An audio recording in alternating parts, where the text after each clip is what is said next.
Oh bah, je suis pas aidé, hein. Puis alors, oh non, mais sérieux, c'est quoi ce désastre? Ouais, attends, fais voir. Oh là là là là là là. Oh là là. Oh non, non, non, mais je vais partir là parce que c'est pas la peine là, c'est un désastre.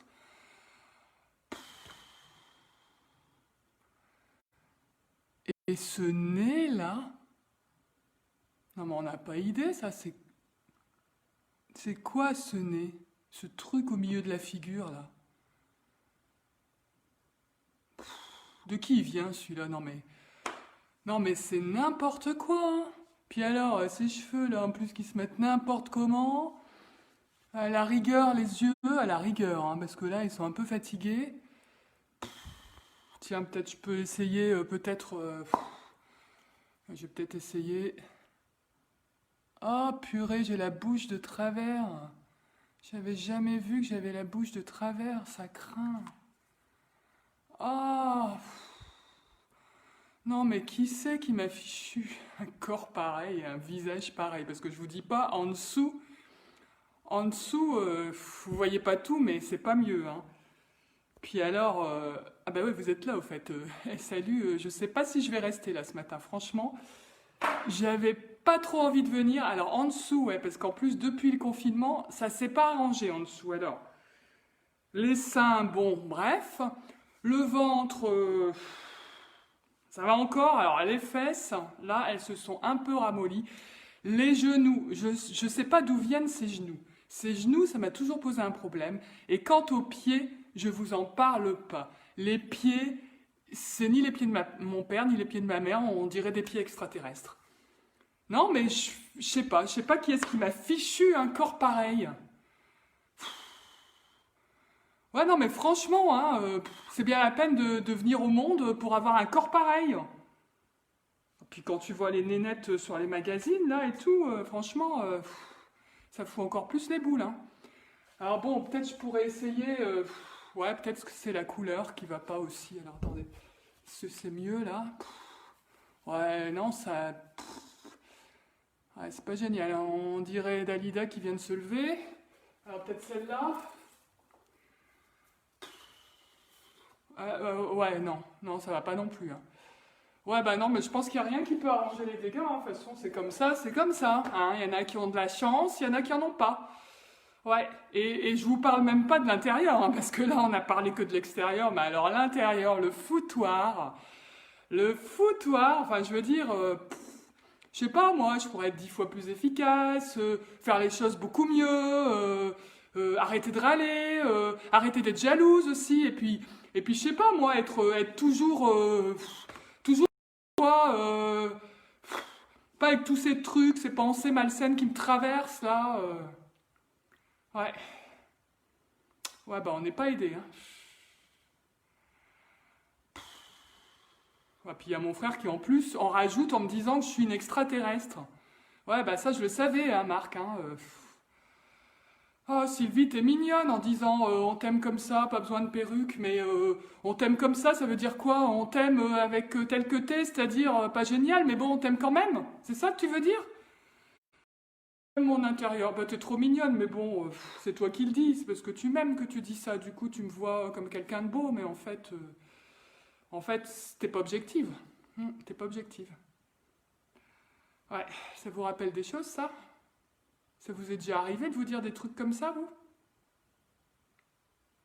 Ça vous est déjà arrivé?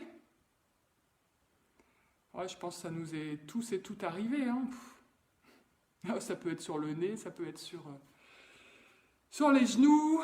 Ah, moi je me souviens, alors quand j'étais ado, il y a eu un moment où j'ai eu un complexe sur mes mollets. Alors attention, j'avais décidé, enfin je m'étais fait l'idée que tout ce qui bougeait quand je secouais mon mollet, c'était en trop. Qu'en fait j'avais des gros mollets. Enfin, je sais pas ceux qui connaissent mes mollets, ils étaient encore plus minces que maintenant. Et donc, tout ce qui bougeait, vous savez, quand on se détend ses jambes et qu'on bouge les mollets, j'avais décidé que c'était en trop et qu'il fallait que je trouve un moyen pour enlever cette partie-là. Ouais. Après, je me souviens d'une fois devant ma glace, où j'étais devant ma glace, et où j'étais là, en train de me regarder, puis je me disais, Ouais, quand même.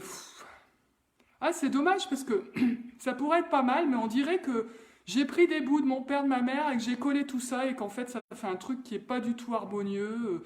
Et puis le nez, alors le nez, ça a été un grand complexe pendant longtemps. Et je me souviens parfaitement de cette fois où j'étais devant ma glace et où je me disais, ouais, il n'y aurait pas ce nez au milieu de ma figure, je serais pas mal en fait, mais ce nez vraiment. Ouais, tout ça pour dire que on se fait bien du mal quand même, hein, moi je trouve. Entre les critiques qu'on fait sur notre corps et les reproches qu'on se fait sur nous, sur notre être, on se fait sacrément du mal. Et en fait, ce matin, j'étais un peu en colère avec ça, en me disant, bon, ça suffit maintenant. Ça suffit.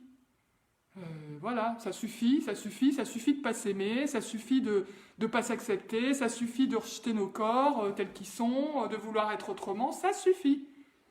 Ça suffit, je pense que ça suffit, que maintenant, c'est plus le moment de ça. Maintenant, c'est le moment d'être qui on est et d'offrir qui on est tel qu'on est. Je dirais que c'est peut-être même plus le moment de chercher à changer, mais juste d'être soi et d'arrêter de s'en vouloir, d'arrêter de vouloir être autrement en fait. Et je me dis, ça commence par le corps, quoi, ce corps qu'on a tellement de mal à accepter tel qu'il est. Et puis alors après, quand il vieillit, bah voilà, il y a encore un autre problème. Ce corps qu'on a tellement de mal à accepter dans son intégralité, il y a toujours un truc, un détail, une partie du corps qu'on rejette. Ce corps qui pourtant est un miracle. C'est un miracle ce corps. Vous imaginez si quelques instants on s'arrête sur ce que fait notre corps pour nous? C'est juste incroyable quoi. Puis si on s'intéresse un peu à l'anatomie, au fonctionnement du corps, mais c'est prodigieux. Celui qui a fait ça, franchement, c'est un sacré artiste quoi. Non seulement un artiste, mais un technicien, un scientifique, enfin bref, il réunissait... parce que quand même, rien que la respiration.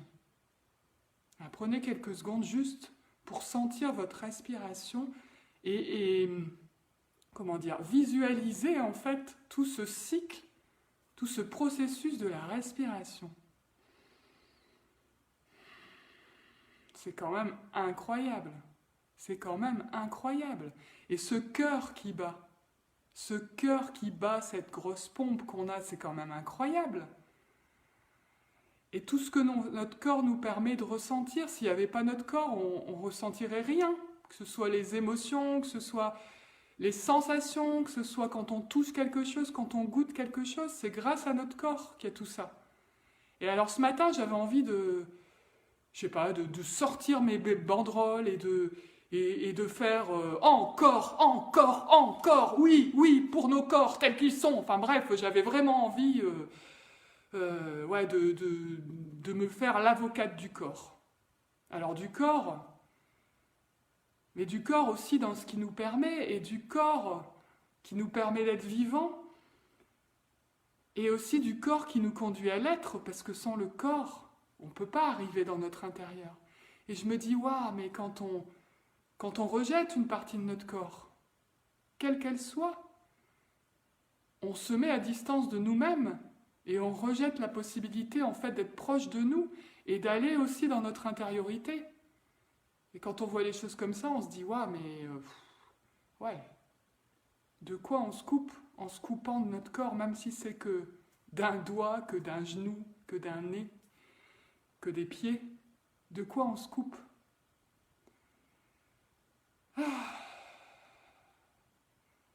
Et quelque part, ce chemin vers la réconciliation d'avec notre corps, d'avec notre beauté, d'avec tout ce qu'on est, qui on est, c'est aussi ce qui nous permet de commencer à nous aimer et de commencer à nous écouter et à écouter cette petite voix en nous. Et tant qu'on est à l'extérieur, tant qu'on a rejeté notre corps, tant qu'on a rejeté ce formidable chemin d'accès à nous-mêmes aussi, qu'est notre corps, ce formidable chemin d'accès à la vie, au fait de se sentir vivant, bah quelque part on est obligé de s'en remettre aussi à, comment je dirais, à des voies extérieures, parce qu'on n'a pas accès à nos voies intérieures, on n'a pas accès à ce guide intérieur qui ne peut se développer que quand on commence à s'aimer. Et si on s'en remet à une voix extérieure, que ce soit la voix de, je sais pas, de sa famille, de son conjoint, de la société, et bien quelque part, la boussole qu'on suit, c'est pas la nôtre. Comment est-ce qu'on peut être dans son intégrité et dans sa justesse en s'en remettant à des voix extérieures? Et comment aussi est-ce qu'on peut aimer les autres si on ne s'aime pas soi-même? Et c'est vrai que petite, malheureusement, on a encore beaucoup à qui on a appris à ne pas s'aimer, dans la mesure où un enfant qui, à une certaine époque, se regardait dans la glace, s'admirait, etc., on avait, et peut-être, dans bien des cas, on a encore tendance à lui dire « ouais, arrête de te croire le plus beau, etc. » De le couper, en fait, de cet accès à lui-même, et juste de cette reconnaissance de sa beauté. Et j'avais envie de vous lire un texte de Christiane Singer, qui parle de l'amour de soi, justement. L'amour de soi, qui est le fondement de l'amour, est une expérience bouleversante, ontologique et mystique. Il ne s'agit pas de l'amour porté à cette personnalité que j'ai réussi à construire. C'est une grande sympathie que j'éprouve pour elle tout au plus. Non, l'amour s'ancre ailleurs. Il s'ancre d'abord dans la stupéfaction d'être vivant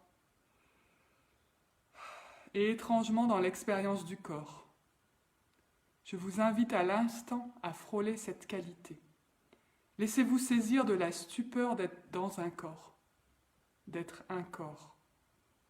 Accordez-vous un instant de peser de tout votre poids, sans la moindre esquive, de sentir la densité de la matière qui vous constitue, sa concentration, sa secrète dilatation après chaque inspire. À peine j'entre entière dans cette sensation qu'une incroyable qualité de présence m'envahit. Surtout ne me croyez pas. Continuez seulement de laisser respirer ce qui respire, de sentir le poids de votre corps jusqu'à ce que vous ayez rejoint ce qui vous habite. Et j'avais envie de vous offrir un deuxième texte aujourd'hui, je n'ai pas réussi à choisir. Alors c'est la traduction d'un poème qui est en anglais au départ. Ça s'appelle « L'amour après l'amour ». Le temps viendra où avec allégresse, tu t'accueilleras toi-même, arrivant devant ta propre porte, ton propre miroir, et chacun sourira du bon accueil de l'autre. Et dira « Assieds-toi, mange ». Tu aimeras de nouveau l'étrangère qui était toi. Donne du vin, donne du pain. Redonne ton cœur à elle-même, à l'étrangère qui t'a aimé. Toute ta vie, que tu as négligée pour un autre et qui te connaît par cœur. Prends sur l'étagère les lettres d'amour, les photos, les mots désespérés. Détache ton image du miroir. Assieds-toi. Régale-toi de ta vie. Alors, je vous souhaite de vous régaler de votre vie, de votre corps et de tout votre être. Je vous souhaite une bonne journée. Demain, vous retrouvez Isabelle. On se retrouve après-demain. Et... oh les corps! Encore!